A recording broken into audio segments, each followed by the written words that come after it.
आज नरेंद्र मोदी यांना वाढदिवसाच्या खूप खूप शुभेच्छा देते. माझा भारत देश महान याविषयी मी एक कविता केलेली आहे, ती मी सादर करते. माझा भारत देश महान त्याचे गा सर्वांनी गुणगान.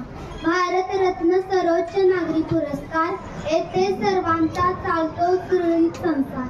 येथे नाही कुणाचा अपमान, माझा भारत देश महान. येथे असतात खेळ, ते खेळताना समजत नाही वेळ.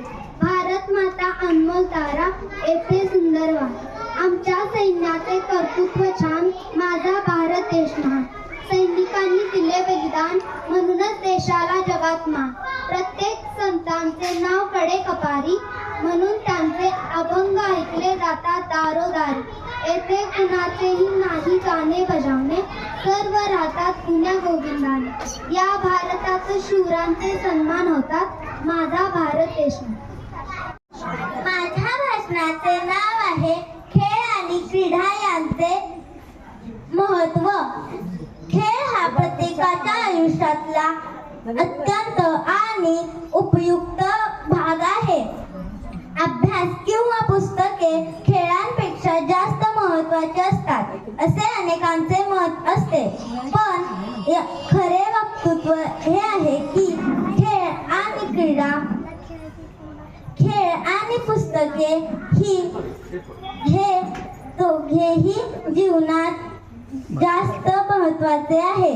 दोघेही एका नाण्याचे दोन भाग आहेत. माझ्या विषयाचे नाव आहे भारत माझा देश महान. भारत हा आशिया खंडातील देश आहे. या भारतात आपण कोणतेही सण खेळ करू शकतो, पण भारत हा निम्मा भाग तर झाडांनी नटलेला आहे. पण आपल्याच भारतातील लोक या झाडांना तोडू लागलेत, कारण मोठमोठ्या इमारती बांधण्यासाठी. पण का? झाडं ही तर निसर्गाचा भाग आहे, त्यांनी आपल्याला ऑक्सिजन मिळू शकतो.